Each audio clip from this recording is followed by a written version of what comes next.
자, 안녕하세요. 주말 잘 보내고 계십니까? 예, 미국에서 살면서 우리는 미국에서 변호사를 만날 일이 참 많이 있습니다.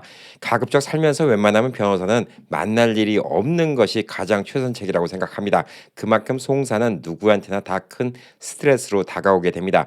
자, 미국에서 다른 특별한 송사가 없어서 변호사를 만날 일이 없는 분들도 보편적으로 이제 한두 번 정도는 교통사고 때문에 변호사를 만나는 경우가 꼭 생기게 됩니다. 자, 근데 미국에서 변호사를 만나보신 분들은 알겠지만 다른 변호사는 만나는데 돈이 들어가죠. 예, 단순 상담만 하는데도 적어도 몇백 불씩은 들어가는 게 변호사라서 변호사 만나는 게 이렇게 선뜻 내키지는 않는 일인데요. 교통사고 변호사 같은 경우에는 사실상 무료로 선금을 안 받고 일하는 몇 안 되는 변호사 중에 하나라고 볼 수가 있습니다.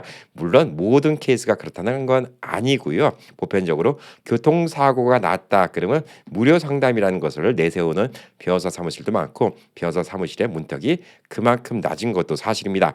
자, 그래서 미국에서 교통사고를 피할 수가 거의 없죠. 예, 평생 동안 교통사고가 한 번도 안 나면 좋겠지만 미국에서는 차를 많이 타고 다니기 때문에 교통사고가 날 수밖에 없고 교통사고가 났을 때 우리는 많은 경우 변호사를 찾아가게 됩니다.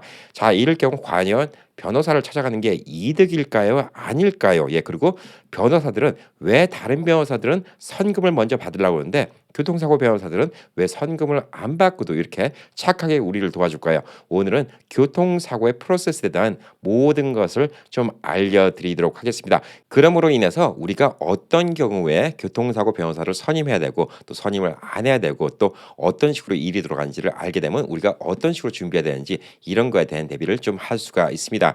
흔히들 한국에서 오신 지 얼마 안 된 분들끼리 모이는 커뮤니티 가면 무슨 문제가 생기면 다들 하는 얘기가 변호사 선임하세요. 예, 변호사 선임하세요. 예, 변호사한테 뭐 고소를 하세요. 이런 얘기가 많은데 사실상 미국에서 변호사 선임하는 게 쉽지 않습니다. 변호사 선임 비용만 하더라도 예, 기본적으로 뭐 몇천 불씩은 뚝딱 날라가거든요. 예, 그래서 미국은 변호사 비용도 꽤 비싸고 그렇기 때문에 변호사 선임이 쉽지는 않은데 이런 거 외에 교통사고는 우리가 변호사를 선임하는 경우가 많습니다.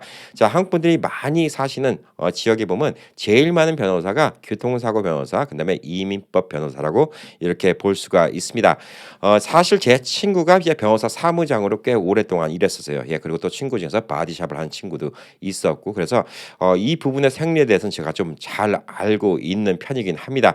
자, 그래서 오늘 변호사분들이나 혹은 여기에 관련된 바디샵 예, 그리고 또 카이로프랙터 병원 예, 이런 분들이 좀 불편한 얘기일 수도 있지만 저는 좀 오늘 좀 냉정하게 이야기를 좀 해드리도록 하겠습니다.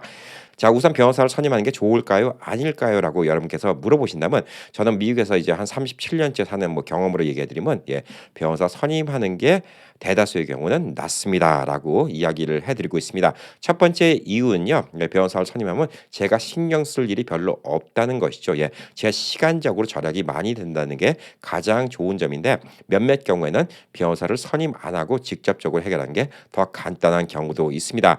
자, 우선 변호사를 선임하러 변호사 사무실 가면 변호사들은 왜 다른 변호사와는 달리 돈을 안 받을까요? 예, 이거는 간단합니다. 여러분이 보험이 있기 때문입니다. 예, 그래서 변호사가 선금을 안 받고 변호사를 갖다가 안 해주는 경우가 있어요. 예, 어떤 경우일까요? 예, 첫 번째, 여러분이 보험이 없는 경우입니다. 예, 그리고 두 번째는 여러분이 상대방 보험만 들었을 경우, 그런데 이 사고가 거의 100% 여러분의 실수라고 생각할 경우에는 이 케이스를 갖다가 안 맡아주는 경우가 많습니다. 왜냐하면 돈 나올 때가 별로 없거든요. 예, 그렇기 때문에 그게 그 좀 예외적인 케이스라고 볼 수 있습니다. 결론적으로 변호사, 교통사고 전문 변호사들은 여러분의 보험이 있으니까 즉 돈 나올 구석이 있기 때문에 이 변호사를 갖다가 무료로 맡아줄 수 있다는 것이죠. 그렇다고 무료는 아니고 결국은 여러분의 그 변호사 비용을 갖다가 나중에 다 도로 받게 됩니다. 여러분이 이제 보험을 들면 보험의 내역이 여러 가지가 있죠. 기본적으로 상해 보험이 들어가 있고요. 자동차 차체 보험이 들어가 있습니다. 그 외 여러 가지 옵션들이 있는데 그 보험을 갖다가 한번 쭉 보시면 보험에 대해서 내역을 잘 모르신 분들은 이번 기회에 쭉 한번 훑어보시는 것도 좋아요. 예, 혹은 보험 에이전트한테 물어보시는 것도 좋은데 상해 보험금은 보편적으로 뭐 10만 불, 20만 불 한 사람당 예, 이렇게 나오는 경우가 있고 한 사람당 최대 20만 불인데 뭐 최대 4명까지 한 사람당 10만 불 이렇게 적혀 있는 경우도 있고 여러 가지가 있습니다. 그 얘기즉슨 여러분이 교통사고 났을 때 그만큼까지는 병원비를 대주겠다. 이렇게 보시면 될 듯합니다. 그리고 차체 보험이라는 것도 있는데 5만 불짜리도 있고 10만 불짜리도 있는데 이 차체 보험도 잘 들으셔야 돼요. 무조건 보험료가 싸다고 싼 것만 선택하셔갖고 차체 보험이 적은데 여러분이 한 8만 불짜리 차를 갖다가 타고 다니시는데 차체 보험이 5만 불밖에 안 들었는데 차 사고가 나서 3만 불을 손해 보는 경우가 생길 수도 있어요. 예, 그런 것들도 있기 때문에 이 보험의 내역에 대해서도 중요하다고 생각할 수 있습니다.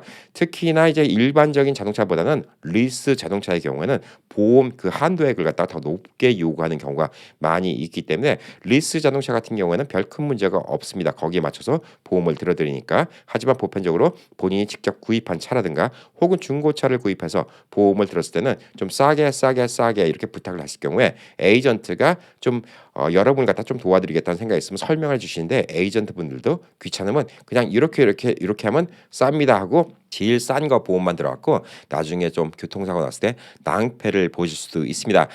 또한 미국에서 이제 full coverage라는 게 있고 liability insurance라는 게 크게 두 가지로 나눠지는데 full coverage는 말 그대로 제 차와 상대방 차 그리고 저와 상대방 다 커버를 해주는 걸 갖다가 full coverage라고 얘기를 하고 liability insurance 같은 경우는 상대방 차만 이렇게 보험을 들어주는 겁니다. 제가 만약에 실수로 상대방을 사고 났을 때는 상대방 차 그리고 상대방 차의 운전자 혹은 동승자들을 갖다가 커버해 주는 것 갖다가 liability insurance라고 합니다.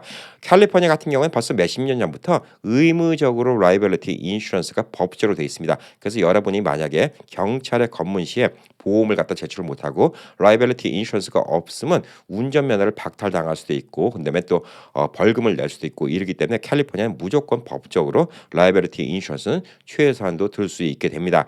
자, 만약 차 사고가 났는데 여러분이 잘못을 했어요. 예, 그럼 상대방을 물어줘야 되는데 안 그러면 여러분의 돈으로 물어줘야 되겠죠. 예, 그런 경우에 liability insurance가 좀 사용되는 것이고 미국이 저축률이 한국처럼 이렇게 높지 않기 때문에 사고를 냈는데 상대방 병원비가 10만 불, 20만 불이 나왔는데 상대방이 나는 어떻게 낼 돈이 없다. 그리고 배째라는 경우도 많이 생길 수가 있어요. 예, 그런 경우에 이런 걸 방지하기 위해서 liability insurance도 최저로, 그러니까 최소한으로 liability insurance도 미국에서는 의무적으로 하게 하는 주가 많이 있습니다. 자, 여러분이 이제 보험이 있으면 변호사 여러분께서 여러분의 문턱을 갖다 되게 낮춰주실 거예요. 어떤 데 가면 이제 사무장님이 먼저 상의를 해주시는 곳도 있고 또 어떤 곳은 변호사님이 직접 상의를 해주시는 곳도 있습니다. 자, 보험을 보시면 이 두 가지 외에도 여러 가지 또 조항이 더 있습니다. 뭐 컴펜세이션이라는 것도 있고 렌트카 조항도 있는데 보편적으로 뭐 렌트카 조항 같은 건 다 들어가 있고 그다음에 또 만약에 차 사고가 나왔고 일을 못했을 때 보상 같은 걸 해주는 이런 옵션 같은 거 들어가 있는 경우도 있고요. 그다음에 변호사 비용을 갖다가 지불할 수 있는지 없는지 이런 것들도 보험 회사마다 다 다르게 됩니다. 보편적으로 웬만한 사고가 나서 사실 변호사 비용을 갖다가 따로 지불해주는 보험 회사가 드물긴 합니다. 그게 현실이에요. 자, 근데 변호사는 어떻게 해서 이렇게 돈을 벌 수가 있을까요? 그리고 어떻게 해서 변호사 비용을 감당할 수가 있을까요? 자, 차 사고가 났다 그러면 둘 중에 하나가 되겠죠. 내가 잘못했거나 아니면 상대방이 잘못했거나 물론 쌍방과실이라는 것도 있을 수가 있습니다. 자, 누가 됐든 간에 만약에 상대방이 잘못하면 상대방 보험에 대해서 이쪽에 대해서 뭐 피해를 입힌 거 자동차 그리고 또 병원 다니는 거 이런 것들 갖다 다 해결을 해주겠죠. 그리고 제가 잘못했어도 어쨌든 간에 제 보험이 있으니까 제 자동차 풀 커버지의 경우에는 제 자동차 커버를 다 해줄 것이고 그다음에 제 병원비는 다 대주게 됩니다. 대신 보험료가 더 올라가겠죠.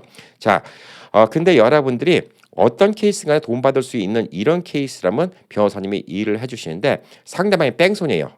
없어졌어요. 누군지 모르는데 제가 풀 커버리지가 있어요. 그러면 제 보험회사에다가 청구를 하면 됩니다. 그렇기 때문에 가능한 거예요. 하지만 상대방이 뺑소니를 쳤는데 제가 라이벌리티 인슈런스밖에 없어요. 그러면 돈을 받을 수 있는 방법이 없는 거죠. 그러면 이제 변호사님들도 첫 번째 선금을 요구하게 됩니다. 이런 경우에는 변호사를 고용할 이유가 없어요. 돈대로 나가기 때문에 오히려 더 손해가 됩니다. 자, 그래서 첫 번째 여러분들이 보험이 어떤 보험인지 아는 게 되게 중요하고요. 그다음에 사고가 나면 누가 사고를 갖다가 냈는지 뭐 어쩐지 잘잘못을 떠나기 전에 우선 사고 현장을 잘 사진을 찍어놓는 게 중요합니다. 요즘엔 스마트폰이 다 있기 때문에 동영상도 찍어놓으시고 사진도 찍어놓으시고 상대방 번호판 이런 거 다 찍어놓으시고 상대방 운전자와 서로 보험 증서도 찍어놓으시고요. 그다음에 상대방 운전자와 라이선스도 서로 찍어서 다 정보를 갖고 가까운 교통사고 전문 변호사를 찾아가 보시는 게 제일 우선입니다. 더 좋은 거는 폴리스 리포트를 하는 건데요. 예전에 한 30몇 년 전에는 LA에서도 경찰한테 연락하면 경찰이 와서 폴리스 리포트를 떼줬는데 어느 순간부터 경찰력이 부족하다는 이유로 LA 지역 같은 경우는 경찰이 와서 폴리스 리포트를 떼주는 경우가 없습니다. 경찰이 와서 폴리스 리포트를 떼줄 때 경찰이 적는 진술이 이 승패, 그러니까 이 판결의 승패에 되게 좌우를 하기 때문에 경찰이 왔을 때 이렇게 차분하게 얘기를 잘하는 게 중요한데 LA 같은 경우는 경찰이 안 온다 하지만 또 미국 내 많은 지역은 경찰이 직접 와서 폴리스 리포트를 떼주는 경우도 있기 때문에 여러분이 경찰서 가서 진술을 할 때 경찰 앞에서 절대 흥분하지 않고 차근차근 상황을 거짓 없이 다 이야기하는 게 좋고 주변에 증인이 있다고 하면 그분한테 부탁을 해서 그분의 연락처 그다음에 증인을 서줄 수 있냐 여기에 대해서도 미리 확보하는 게 좋습니다. LA 지역 같은 경우는 폴리스 리포트를 떼시려면 경찰서까지 직접 가시는 게 중요합니다. 그래서 경찰서에 직접 가셔갖고 어디하고 어느 지역에 몇 시 몇 분에 그러니까 기록을 다 해놓으셔야 되죠. 몇 시 몇 분에 어떻게 하다가 사고 났고 여기는 제출 사진 같은 게 이런 게 있으니까 폴리스 리포트를 떼달라고 이렇게 부탁하시는 게 첫 번째입니다. 자, 교통사고 나서 처음에 크게 안 다쳤으면 다행인데 만약에 본인이 진짜 좀 외상을 많이 입었다 그러면 얼른 911을 전화하셔갖고 병원에 입원하시는 게 중요하죠. 병원비는 둘째 문제입니다. 사람이 살고 봐야 되기 때문에 병원에 먼저 연락하시는 게 제일 중요하고 또 흔히들 그런 얘기들 하죠. 미국에서 교통사고 나면 I'm sorry라는 얘기를 갖다가 하지 말라고 얘기합니다. 한국식으로는 그냥 유감의 표시로 아유 죄송하게 됐습니다 이렇게 얘기할 수 있는데 미국식은 그게 통하지 않는다는 거죠. 상대방이 I'm sorry를 했기 때문에 상대방의 잘못을 갖다 인정했다라고 이렇게 이야기를 하고 법정에서 주장하는 경우가 많기 때문에 I'm sorry 이런 얘기 같은 건 안 하는 게 좋다라고 얘기하고 상대방과 흥분할 필요도 없고 싸울 필요도 없고 보험으로만 좀 커버를 하면 된다고 이렇게 보시면 될 듯합니다. 자, 그러면 이제부터 조금 불편한 얘기를 좀 해드리겠습니다. 변호사 사무실에 가면 이 일을 맡게 되면 우선 사건 경황을 보고 이게 100%로 상대방이 잘못한 것인가 아니면 한 50대 50인가 혹은 한 40대 한 60 정도인가 이런 것들을 갖다 다 판단을 하고 상대방 보험회사에 연락을 합니다. 그래서 변호사 사무실의 모든 케이스는 95% 이상 변호사님이 사실 손도 안 대고 일 끝난 일들이 많이 있습니다. 경험 많은 사무장님이 계시면 사무장님 선에서 다 해결하는 경우가 거의 대다수라고 보시면 될 듯합니다. 그럼 사무장이 무슨 일을 하시냐? 상대방 보험회사에다 연락하고 우리 쪽 보험회사에다 연락하고 사건 정황을 얘기하고 그다음에 그동안 어레인지를 해드리는 거죠. 차를 고칠 수 있는 바디샵에다가 차를 맡겨드리고 그다음에 또 렌트카를 해드리고 그다음에 몸이 지금은 멀쩡할지 모르지만 보편적으로 카이로프락터라는 걸 많이 가죠. 척추 교정이 이런 곳을 많이 가고 외상이 있으면 또 다른 병원에 가는 경우도 있지만 보편적으로 큰 충격만 받는 경우 특별히 어디가 부러지거나 그러지 않는 경우에는 보통적으로 카이로프락터로 많이 보내드립니다. 자, 그럼 보내드리는 데가 다 연결이 돼 있는 곳이에요. 사실상 이 카이로프락터도 그렇고 그다음에 또 이 바디샵도 그렇고 연결이 되는 경우가 많이 있습니다.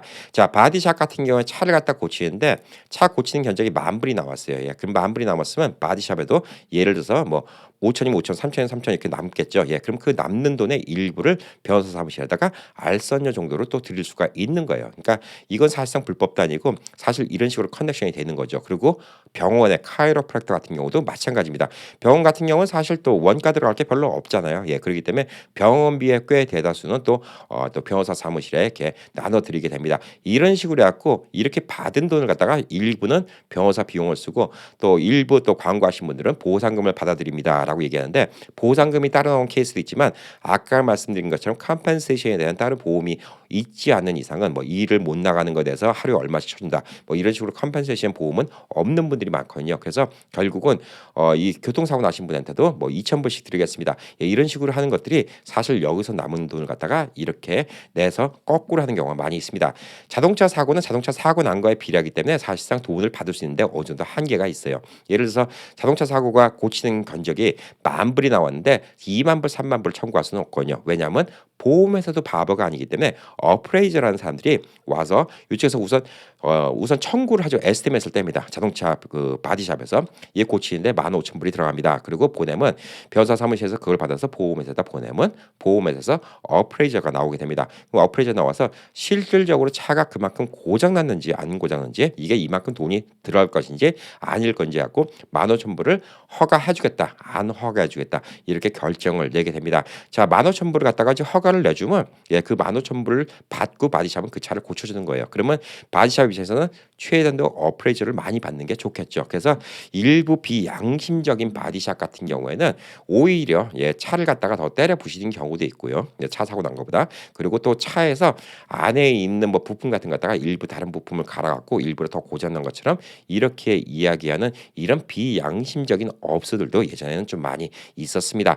그래서 오히려 차가 경미하게 사고 났는데 차가 고치고 났는데 오히려 더 덜덜거리다. 그런 문제들도 예전에는 좀 양심 없는 사람들 사이에 있었습니다. 그래서 변호사 선임도 중요하지만 변호사와 그 주변에 같이 일하시는 분들, 이런 분들이 얼만큼 타운에서 신뢰가 있고 좋은 얘기를 많이 듣는 분인가, 이런 것들도 꽤 중요하다고 볼 수가 있습니다.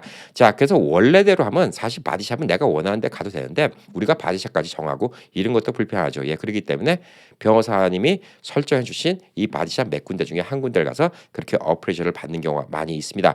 그리고 병원 같은 경우, 특히 카이로프랙터 같은 경우에는 한 번 치료를 받을 때마다 예를 들어서 뭐 300불이다. 근데 이분이 뭐 한 30번 치료를 받아갖고 뭐 예를 들어서 뭐 9,000불을 받아야 된다. 이렇게 얘기를 하면 그거는 본인이 아프다고 해서 병원을 가는 거니까 이거를 어프레이저가 이게 맞다 틀리다 얘기를 할 수가 없어요. 그래서 보편적으로 가장 많이 프라핏이 남는 곳이 사실 병원이에요. 그래서 이런 케이스도 있습니다.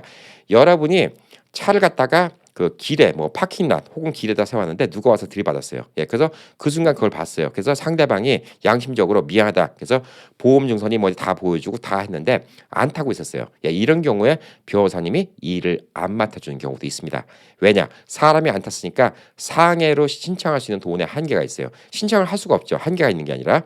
그래서 그럼 변호사 비용이 나올 수가 없기 때문에 꼭 이걸 변호사 사무실에다가 부탁을 한다고 하면 제가 뭐 이렇게 변호사 비용을 얼마 받겠습니다. 이렇게 얘기하는 경우도 있어요. 그렇기 때문에 이것도 변호사 사무실에서 이 일을 갖다가 안 맡아주는 케이스 중에 좀 하나가 좀 될 수 있다고 볼 수가 있습니다. 자, 그래서 이런 식으로 이제 병원과 이제 보통적으로 바디샵에서 나온 돈 갖고 변호사 비용하고 여러분의 이제 컴펜세이션, 즉 여러분의 보상까지 다 되는 경우가 많이 있어갖고 이런 경우에 되게 양심적인 사람들이 필요해요. 근데 병원 가는 거는 이런 분들이 있어요. 나 지금 아프지 않은데 굳이 병원을 가야 될까라고 생각하시는 분들이 있는데 아프지 않더라도 좀 치료를 받으시는 게 좋아요. 카이로프랙터 같은 경우에는 사실 척추 교정도 해주고 전반적으로 이제 몸의 근육 같은 것도 풀어주고 여러 가지를 해주기 때문에 요즘엔 또 한의원 가신 분들도 있는데 그런 것들을 갖다가 이용하시면 본인이 후유증이라는 게 몇 달 있다 나올 수도 있기 때문에 이 병원에 가시는 게 좋습니다. 그래서 웬만한 사고는 사실 이렇게 변호사 사무실에다가 잘 이용하면 변호사 사무실에서 모든 어레인지를 다 해주시게 되는 거죠. 자동차 고치는 동안 렌트카도 해주고요. 그다음에 자동차도 고쳐주시고 그다음에 병원도 중간중간 다니시면서 치료도 받고 나중에 보상금도 받을 수 있는 이런 사건 해결을 갖다가 스무스하게 해줄 수 있는 곳이 변호사 사무실이라고 보시면 될 듯합니다. 자, 예전에는 PI라는 말이 있었어요. 원래 Private Investigator라고 탐정을 얘기하는 건데 이게 또 이 바닥에서는 하나의 또 속어같이 속칭 한국어로 하면 찍새라고 사건 케이스 찍새라고 하는 나쁜 식으로 표현하면 좀 그런 표현인데 그런 사람들도 있었죠. 이게 사실상 불법입니다. 사건 케이스를 찍어와서 하는 게 좀 불법이라고 이야기를 하고 있는데 이런 식으로 돈이 되니까 손이 말하는 이제 보험 사기가 되는 거죠. 과다하게 청구를 해서 그 돈 갖고 사람들한테 돈을 주고 변호사도 많이 돈을 갖다가 받을 수 있고 그리고 얼마 전에 제가 뉴스에도 말씀드렸는데 한국 분이 이 손님한테 줘야 되는 돈을 갖다가 본인이 다 횡령하는 바람에 또 감옥에 간 변호사도 있었습니다. 이런 경우도 있을 수 있어요. 그래서 변호사님이 양심적이어야 돼요. 그래서 예를 들어서 변호사님이 뭐 한 보통적으로 3분의 1씩 나눠 갖는다고 하거든요. 평상적으로 카이로프랙터 3분의 1, 변호사 3분의 1, 그다음에 이 소비자 3분의 1 이렇게 얘기해서 보편적으로 이제 한 3만 불 정도 이제 병원비가 나왔다. 그러면 10,000불 정도가 카이로프랙터, 그다음에 뭐 10,000불 정도가 변호사 비용, 그다음에 10,000불 정도가 컴펜세이션 이런 식으로 나눠진다고 통상적으로 그전엔 그랬는데 사실 이런 게 예전 같진 않아요. 그게 한 30년, 40년 전에는 달란대로 잘 줬기 때문에 거기는 그때 당시에 뭐 3분의 1씩 하는 경우가 많은데 요즘에는 이제 그게 많이 현실적으로 좀 힘들다는 게 업계에 몇십 년씩 있었던 분들의 이야기입니다. 그래서 실제로 이렇게 안 다치고 카이로프랙터를 가는 경우는 괜찮지만 어떤 경우는 실제 병원에 가서 다쳐갖고 병원비가 그 이상 나오는 경우도 있어요. 예를 들어서 여러분의 뭐 상해가 보험이 뭐 10만 불인데 병원비가 12만 불 나왔다. 그러면 이런 경우는 진짜 돈이 더 들어간 경우도 있습니다. 그래서 이런 경우에서도 또 케이스를 갖다가 잘 안 맡아주시려는 이런 경우가 있어요. 결론적으로 케이스 갖다 무료로 맡아주신다고 모든 변호사님이 다 착해서 맡아주신 거 아니에요. 결국은 돈 나올 구석이 속된 말로 하면 돈 나올 구석이 있어야지 이 케이스를 맡아주는 경우가 있습니다. 예, 그래서 이런 상황이 실질적인 상황이에요. 예, 근데 변호사님들도 다 합법적인 한도 내에서 하기 때문에 이게 어떤 불법이나 이런 것들은 아닌데 불법은 어디서 저지르냐? 예, 과다 보호맥 청구가 불법이라는 거죠. 보편적으로 자, 그러면 이렇게까지 지금 얘기해 드렸는데 변호사를 안 쓰고 여러분이 했을 경우에는 어떻게 될까요? 예, 그러면 첫 번째 우선 여러분이 직접 바디샵을 알아보셔야 됩니다. 예, 그리고 바디샵 같은 데 가면 원래는 디덕터블을 내야 돼요. 예, 근데 한인 바디샵들, 뭐 LA 같은 한인 바디샵 같은 경우는 일 맡기면 디덕터블 웨이브 해드릴게요. 그런 경우가 많이 있어요. 예, 디덕터블이 뭔가요? 여러분 보험에 적혀 있습니다. 사고가 났으면 사고 금액이 얼마이든 간에 뭐 디덕터블이 500불이면 우선 500불은 내 돈을 내고 혹은 1000불이면 1000불은 내 돈을 내는 게 디덕터블의 개념입니다. 디덕터블이 높으면 높을수록 보험료는 싸지겠죠. 왜 그러냐면 1000불을 디덕터블 낸다 그러면 1000불 이하의 사고는 보험을 청구를 안 하게 되거든요. 그럼 보험회사는 이득이잖아요. 예, 1000불 이하 500불 깨졌는데 1000불 내고 500불짜리 고칠 사람은 없잖아요. 예, 그렇기 때문에 디덕터블이 높을수록 보험료는 쌉니다. 그래서 원래 여러분이 직접 보험회사에다가 연락하고 청구를 하려면 여러분이 바디샵 가고 바디샵에다가 얘기를 하죠. 요 고치는 게 얼마입니다. 그럼 디덕터블을 얼마 내시고 차 고치는 값은 뭐 7,500불이니까 그거는 제가 에스티메이트 해드리면 거기서 좀 잘해주신 분들은 직접 보험회사에다가 보내주신 분들도 있는데 그거 모르면 본인이 직접 또 보험회사에다가 연락을 하셔야 되는 거예요. 귀찮죠. 예. 그리고 병원도 본인이 정해서 병원을 다니시면 병원 청구비를 갖다가 병원비를 먼저 본인 돈을 다 내시고 예. 왜냐하면 안 받는 경우가 드물죠. 예. 병원비를 먼저 내시고 나중에 그 병원비를 또 청구해서 받는 개념이 됩니다. 자, 근데 변호사 사무실이 있으면 먼저 돈을 내라는 소리는 안 하죠. 예. 바디샵도 원래는 먼저 돈을 내라고 합니다. 먼저 돈을 내라는 소리 안 하는 게 변호사 사무실이랑 다 연결이 되어 있기 때문에 어차피 받을 거라는 걸 알기 때문에 다 후불로 하게 됩니다. 그렇기 때문에 여러분이 목돈이 들어갈 일이 없는 거죠. 보편적으로 보험 청구라는 건 여러분이 직접 하시고 그때 돈이 날라오는 경우가 많이 있습니다. 그리고 그때 말씀드린 것처럼 자동차 이것도 사실상 자동차 고치고 에스티메이트 갖다 올리면 어프레이저가 와서 결정이 나면 책이 날라오는데 좀 시간이 걸릴 수가 있어요. 예, 그렇기 때문에 여러분이 그 전까지 차를 미리 고치고 싶으면 먼저 돈을 내야 되고 렌트카 하는 것도 한계가 있어요. 어떤 경우에는 2주까지 렌트카 해준다. 어떤 경우는 한 달까지 렌트카 해준다. 보험마다 다 다르기 때문에 그 시간 넘어서 차를 고치면 그 다음부터는 렌트카도 여러분 돈으로 해야 된다는 거 이런 문제들이 생길 수가 있어요. 예, 그래서 웬만하면 변호사 사무실 시키는 게 여러분이 경제적으로나 여러모로 좀 편한 경우가 많이 있어요. 예, 그런 식으로 많이 발전이 되어 와 있는 거죠. 근데 이거는 사실 뭐 미국 내 대도시들 그리고 또 한인타운이 많이 활성화되어 있는 한인타운에 있는 변호사분들이 이런 식으로 일을 많이 한다는 거고 사실상 또 미국 변호사들은 또 일대로 저 처리대로 그냥 꼬박꼬박 하는 경우도 있어요. 예, 디덕터블 다 내라. 예, 그다음에 차 고치는 건 요거고 보험료는 요거 내라. 이렇게 하는 변호사들도 있는데 보편적으로 이제 미국 변호사들도 광고 많이 하잖아요. 예, 카 액시던트 나면 뭐 프리 컨설턴트 뭐 이런 같은 거 뭐 다 나오잖아요. 예, 똑같습니다. 예, 미국 변호사들도 그런 식으로 운영하는 경우가 꽤 많이 있어요. 예, 그래서 이 속성을 아시면 왜 변호사 사무실이 여러분께 무료로 변호를 하는지 여기에 대해서 좀 잘 아실 수 있을 거라고 좀 생각이 듭니다.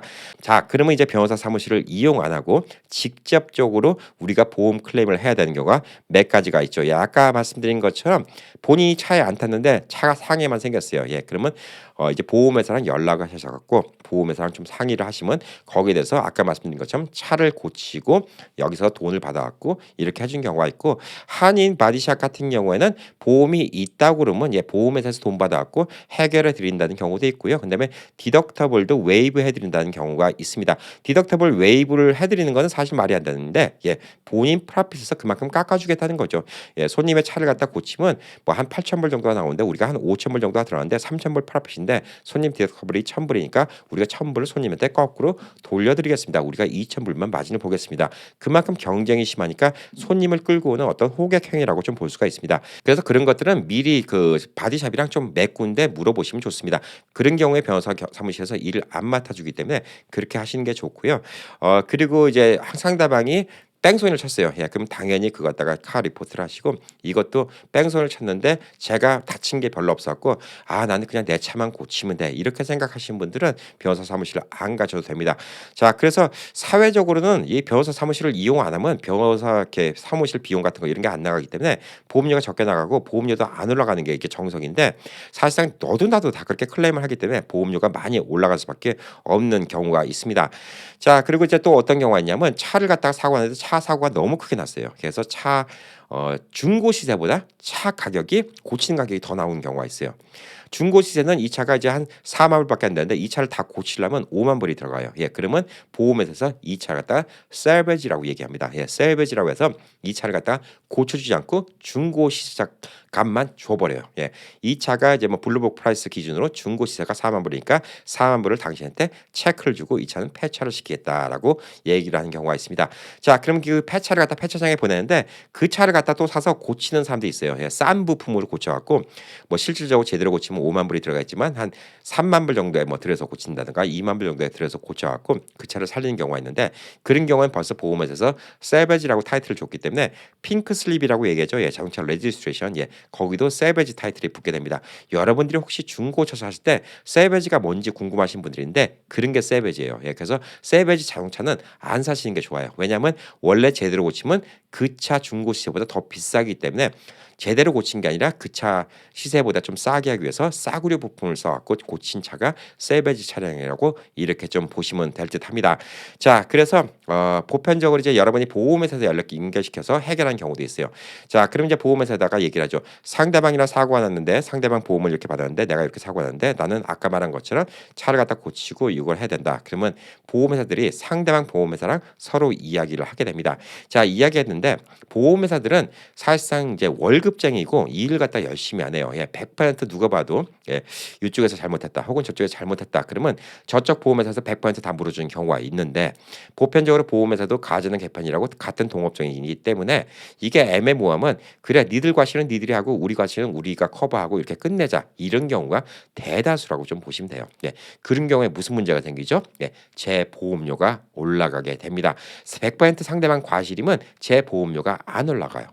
근데 100% 상대방 과실이 아니고 50대 50이다. 그러면 제 보험료도 올라가고 상대방 보험료도 올라가게 됩니다. 그럼 결론적으로 차 고치는데 한 달에 50불씩 보험료가 올라갔다. 1년에 뭐 600불씩 3년이면 1,800불이 더 나가는 거예요. 예를 들어서. 예. 그런 식으로 생각하면 좀 억울하죠. 그래서 변호사님이 좀 정의감이 투철하신 분이면 애매모호한 거는 예, 상대방을 갖다가 이기게 하는 경우가 있는데 그것도 변호사 사무실도 사무장님이 이게 애매모호한 경우에는 그냥 쌍방 과실로 처리하는 경우가 많이 있어요. 예, 그래서 보험료 올라가나요? 그러면 거짓말하는 경우도 솔직히 있어요. 안 올라가요. 예, 지금은 재판 중이라서 올라갔는데 나중에 다 뭐 리펀드 해드려요. 예, 그리고 1, 2년 지나면 까먹기 때문에 결국 그냥 넘어가는 경우가 많은데 예, 보편적으로 여러분이 교통사고 나면 제 생각에는 한 80% 이상은 예, 쌍방과실로 끝나는 경우가 거의 많아요. 예, 그렇기 때문에 결국은 좀 보험료가 올라간다는 거. 그래서 우리 변호사가 정의감이 넘치는 변호사가 아닌 이상은 단순히 보험회사에다가 연락을 하면 쌍방과실이 돼서 결국 내 보험료도 올라갈 가능성이 많이 있다라고 이렇게 보시면 될 듯합니다. 자, 그래서 보험회사도 변호사가 끼게 되면 좀 골 아프게 돼요. 예, 우리 쪽에서 대변한 변호사가 있으면 만약에 저쪽에서 얼토당토하게 예, 100% 과실인데 당연히 상대방이 100% 과실인데 이쪽에서 50대 50으로 치려고 들으면 이쪽에 변호사 사무실에서 뭐라고 얘기할 거 아니에요. 이건 100% 상대방 과실인데 뭔 소리냐. 저쪽에서 다 받아내면 된다라고 얘기하고 상대방 변호사 보험회사들도 많이 압박을 하겠죠. 그러면 나중에 재판까지 가게 된다. 그러면 뭐가 문제가 생기냐면 변호사 비용이 사실 이뭐 보상해 주는 비용보다 더 크게 나오는 경우가 많이 있어요. 예, 그렇기 때문에 웬만하면 거기까지 안 가게 되고 보험회사도 그게 복잡하기 때문에 이쪽 변호사의 얘기가 어느 정도 수긍되면 변호사의 얘기를 갖다가 들어주는 경우가 더 많기 때문에 그래서 변호사가 끼는 게 좋다고 이렇게 말씀드릴 수가 있습니다. 자, 그래서 보상금 같은 경우 따로 나오는 경우가 없어요. 예, 보험회사끼리 연결시키면 아까 말씀드린 것처럼 컴pen세이션 보험이 따로 있지 않는 이상은 보상금이 따로 나오는 케이스가 없기 때문에 차만 고치고 내가 다녔던 병원만 병원비만 대주는 거고 나는 한 푼 안 생기는 게 보편적인 케이스라고 이렇게 좀 보여드릴 수가 있습니다. 자, 그래서 보편적으로 이제 여러분이 이제 아까 말씀드린 조건만 합당하면 예, 상대방 보험이나 내 보험이 있고 혹은 내가 라이abili티가 있는데 뭐 상대방이 100% 잘못했던가, 혹은 상대방이 보험이 없지만 UM 클레임이라는 게 있으면 보편적으로 다 무료로 해결해 줄 수가 있습니다. 자, 그래서 제가 내린 결론은 웬만하면 한국 변호사 이렇게 있는데 도움을 청하신 게 좋긴 해요. 근데 솔직히 극히 일부, 그리고 요즘에는 많이 안 그렇습니다. 예전에는 보험 사기가 많았어요. 여러분이 사기치는 건 아니에요. 여러분이 일을 맡긴 사람들이 사기를 친 경우가 많았습니다.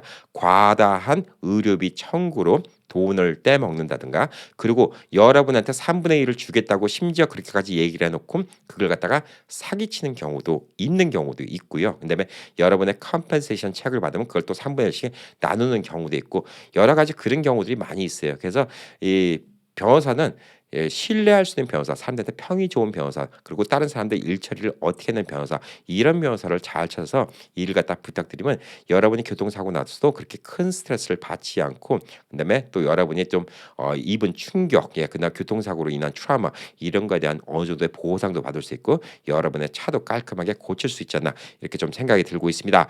자, 그래서 변호사 선임하는 건 이제 여러분이 오늘 얘기를 들으셨으니까 아시고, 그 내막도 어떻게 되는지 아셨으니까, 그러니까 현실적으로 이제 좀 대처하시기 바라고, 그 외에 자동차를 타고 다니다가 몇 가지 좀 문제 있는 데 있어서 많은 궁금증 있는 게 있어 갖고 제가 좀 설명을 몇 가지 더 드리려고 합니다. 미국 오신 지 얼마 안 되신 분들이 이제 제가 이제 그 사고에 대해서 설명드리면 그런 것도 있구나 얘기하는 경우가 있는데, 보편적으로 상대방이 보험이 없어요. 사고 났는데 무보험자가 사고 났어요. 그래서 그런 경우가 LA 같은 경우 많은 게, 특히 누가 많이 그러냐면 불법 체류자라고 얘기하죠. 요즘에는 이제 illegal 그 immigrant라고 이렇게 표현을 하는데, 이런 분들이 보험을 안 드는 경우가 많아요. 그런 경우에 어떻게 커버가 되나요? 풀 커버지가 있으면 보험이 되는데 여러분이 liability insurance밖에 없어요. 그런 경우도 UM이라는 보험이 있으면 됩니다.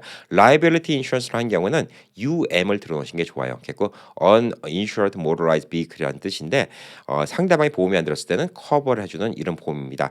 자, 상대방이 보험이 없는 것까지도 괜찮은데 심지어 도망까지 가는 경우가 있어요. 번호판을 못 찍는 경우도 있어요. 이럴 때도 UM 클레임 있으면 아주 유리합니다. 그래서 라이빌리티 인슈런스는 어떤 분들이 드시면 좋냐면요, 라이빌리티 인슈런스는 제 차 밸류가 별로 없어요. 중고차, 흔히 말하는 똥차예요.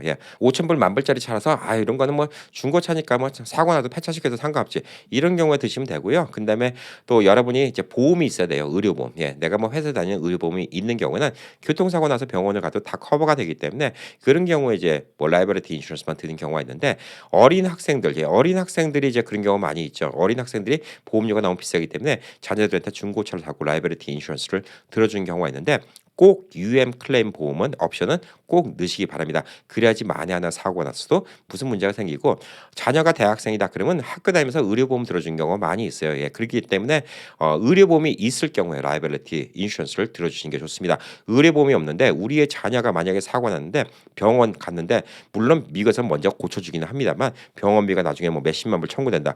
그럼 그것도 큰 문제가 될 수가 있기 때문에 보편적으로 대학생들은 이제 학교에서 의료보험 들게 하는 경우가 많이 있기 때문에 의료보험이 있고, 혹은 자녀가 이제 회사에 들어와서 회사에서 의료보험이 있다든가, 이런 경우에 차가 뭐 저렴한 차다 그러면 라이빌리티 인슈런스를 드는 게 좋지만 꼭 UM 클레임을 드는 게 좋습니다. 자, 그리고 또 하나의 질문. 자동차를 타고 왔는데 앞차에서 돌멩이가 튀어서 내 차 유리창이 깨졌어요. 이거 어떻게 해야 될까요? 근데 유리창 깨진 건 보편적으로 1,000불 이하짜리가 많이 있죠. 그렇기 때문에 이게 아까 말씀드린 것처럼 디덕터블을 내고 고치면 사실상 손해인 경우가 많이 있습니다. 근데 옵션 중에서 유리를 커버하는 옵션을 집어넣는 보험이 있어요. 그러니까 에이전트랑 좀 상의를 하셔야 돼요. 이 옵션이 한 달에 몇 불 안 되면 드셔도 괜찮아요. 이런 것들을 드셔도 괜찮은 게, 앞차에서 돌멩이가 튀어서 내 유리창을 깨졌는데 앞차 번호판을 찍었어요. 이거 앞차한테 청구할 수 있을까요? 거의 불가능하다고 보시면 됩니다. 이걸 갖다가 인과 관계로 증명하기가 되게 힘들어요. 실질적으로 앞차를 찍었다 하더라도 진짜 앞차에서 튀어나온 돌멩인지, 앞에 차에서 튀어나온 돌멩인지, 혹은 앞에 차 옆에 차에서 튀어나온 돌멩인지, 이걸 갖다 입증할 수 있는 방법이 없어요. 사실 그래서 상대방 번호판을 찍었다 하더라도 유리창 깨진 것 같고 이걸 갖다가 어떻게 커버할 수 없어요. 뭐 유리창 깨진 거 말고 심지어 바디에 돌멩이가 와갖고 찍힐 수도 있죠. 예를 들어서 이런 건 가능해요. 앞차에 실은 짐이 우르르 떨어져갖고 제 차랑 사고 났어요. 그건 증인도 있고 그건 사진 찍어놓으면 다 입증이 되잖아요. 이런 것들은 당연히 보험 커버가 될 수가 있지만, 돌멩이가 튀었어요. 이런 것들은 억울하죠. 그냥 재수 없다고 생각하고 오늘 액땜했다고 생각하시면 됩니다. 그래서 이 돌멩이 튀는 거는 도시만 다니시는 분들은 별로 그런 문제가 별로 없어요. 예, 프리웨이 안 타시는 분들은 별로 없기 때문에 상관없지만 미국의 외곽 지역, 장거리 많이 다니시는 분들 이런 분들은 돌멩이 튀는 것에 대해서 유리 보험만 따로 드시는 게 좀 좋다고 볼 수가 있습니다. 자, 그리고 이제 요즘에 대도시들 관리를 못해서 비가 오거나 막 땅에 아스팔트가 뭐 패여 있어서 자동차가 모르고 지나갔다가 쾅 하는 바람에 뭐 타이어가 터진 경우도 있고 심지어 바퀴가 부서진 경우도 있고 더 심하면 자동차의 바퀴 축이 나가갖고 수리비만 몇천 불 나가는 경우도 있습니다.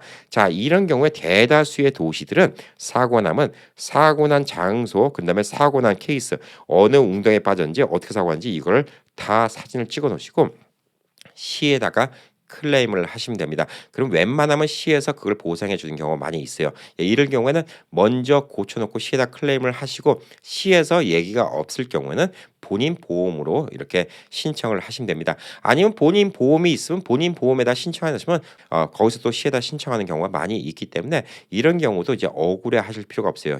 어느 뭐 시에서도 일부러 그런 거 아니기 때문에 억울하실 필요가 없습니다. 자, 그리고 저 많이 나온 얘기 중에 하나가 차를 세워놨는데 이웃집 나뭇가지가 떨어져서 제 차 뭐 후드가 깨졌어요. 아니면 유리창이 깨졌어요. 뭐 이거 어떻게 커버해야 되나요? 혹은 뭐 옆집에 났는데 옆집에서 페인트 칠을 한다고 다 페인트가 날려서 제 차에 페인트가 다 묻었는데 지워지잖아요. 이거 어떻게 소송해야 되나요? 이런 얘기들이 많은데 예를 들어서 여러분이 어디다 차를 세웠는데 어떤 사람들이 뭐 공사나 무슨 일을 하다가 차에다 상해를 입혔어요. 보편적으로 그렇게 공사하는 사람들은 다 보험이 있게 됩니다. 그리고 공사하는 사람들은 맨날 며칠 어디서 공사하는 거 이런 것들은 찾아보면 다 나오기 때문에 그 사람들한테 먼저 청구를 하시는 게 편해요. 괜히 뭐 우리 보험회사 들쑤실 필요가 없고요.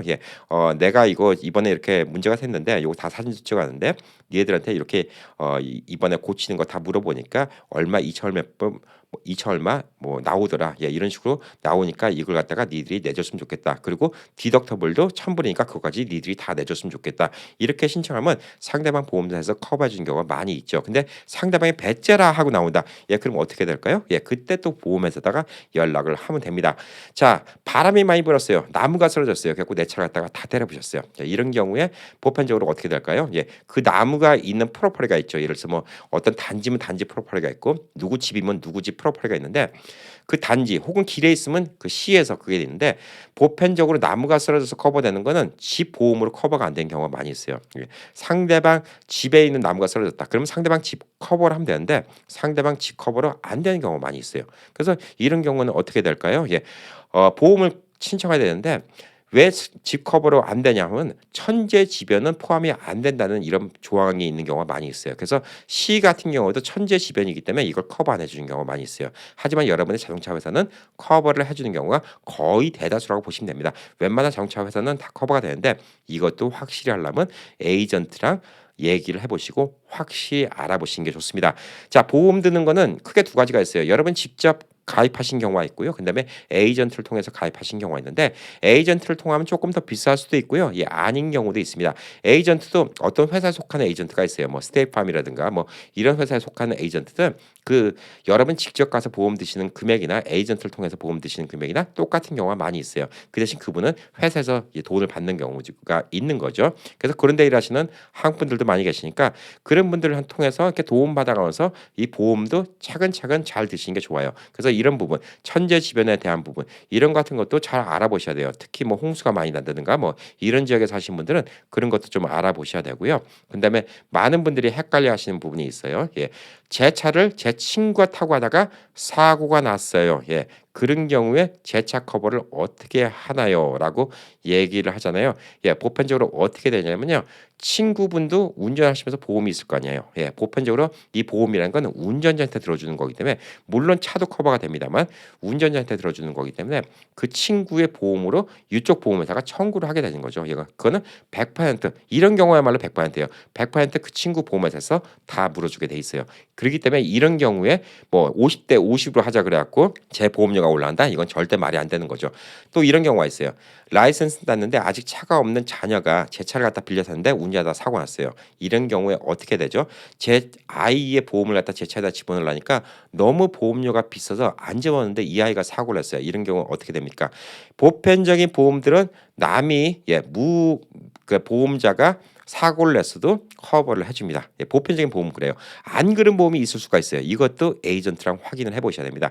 보편적인 경우에는 그렇게 해줘요. 그 대신 그 운전했던 자녀는 무보험 운전이 되겠죠. 예, 그러면 라이선스가 서스펜 당하는 경우가 많이 있습니다. 자, 그래서 한 번 정도는 이렇게 커버해 주는 경우가 많이 있어요. 예, 그렇기 때문에 이것도 미리 알아보시는 게 좋습니다. 자, 그리고 또 하나 이제 질문 중에 하나가 렌트카 할 때 보험을 들라는데 렌트카 배보다 배꼽이 더 커요. 렌트카는 30불이라고 갔더니 보험료를 하루에 40불 내래요. 이거 해야 될까요? 말아야 될까요? 예. 본인의 보험이 웬만하면 렌트카 보험을 다 커버를 해줍니다. 예, 그러기 때문에 렌트카 보험 하는 거는 보편적으로 안 들어도 돼요. 본인 차가 있는 경우. 근데 한국에서 여행 오신 분들은 미국에 보험이 없잖아요. 예, 울며 겨자 먹기로 다 보험을 들어야 됩니다. 근데 미국에 계신 분들은 보편적으로 웬만한 보험들은 내가 남의 차를 운전하다가 아까 말씀드린 것처럼 친구가 내 차를 운전하다가 사고를 냈어도 내 차를 갖다 커버해 주는 것처럼 제가 렌트카를 운전하다가 사고를 냈어도 커버가 되는 경우가 많이 있기 때문에 이 렌트카에서 들으라는 보험을 갖다가 굳이 들을 필요는 없어요. 근데 이런 보험들이 있어요. 하루에 그럼 몇 불짜리인데 이거는 돌멩이가 튀거나 뭐 스크래치가 나거나 이럴 때도 디덕터블 하도 없이 그냥 뭐 커버 다 해주는 예, 이런 보험이 있으니까 이건 들래 하는 경우가 있는데 그런 것들은 렌트카가 좀 조그만 회사일수록 그런 경우 많이 있어요. 예, 좀 까다롭게 구는 경우가 많이 있어요. 이건 또 지역별로 또 차이가 많이 있습니다. 예, 그래서 돌멩이 하나 튀긴 것도 다 물리는 렌트카 회사가 있어요. 그런 데는 그걸 하는 게 좋고요. 저도 이번에 뭐 알래스카 가면서 느낀 건데 알래스카는 길이 워낙 험하잖아요. 예, 겨울 같은 경우 뭐 눈이 있고 뭐 돌멩이 튀고 난리가 치기 때문에 거기는 차가 이제 렌트를 했다가 돌려줄 때 좀 스크래치 난 거는 아예 신경도 안 쓰더라고요. 예. 사람들도 차 렌트하는데 스크래치 난 뭐 차를 갖다 빌려준다고 왜 이렇게 낡은 차 빌려줬어? 이런 마인드도 별로 없는 예, 이런 분위기예요. 예. 그렇기 때문에 지역마다 조금 이건 좀 분위기가 다를 수가 있는데 대도시 같은 경우는 돌멩이 하나 튄 것 같고도 난리치는 경우가 있어요. 그러니까 이런 갭 인슈런스 드는 것도 더 중요하다고 볼 수가 있습니다. 자, 미국에서 오래 사시면서도 이 변호사가 어떻게 왜 변호사 교통사고 변호사만 돈을 안 받고 해줄 수 있는지 그리고 이 교통사고 나면 프로세스가 어떻게 되는지 이런 거 모르시는 분들도 많고 보험을 들어도 어디까지 어떻게 커버되는지 모르시는 분들도 많이 있기 때문에 오늘 좀 이런 것들 좀 도움될까 싶어서 주말 동안 여러분의 또 미국 생활에 윤택한 또 지식을 알려드리기 위해서 오늘 좀 설명드렸습니다. 자, 오늘 토요일 하루도 또 즐거운 하루 행복한 하루 보내시기 바라겠습니다. 파이팅!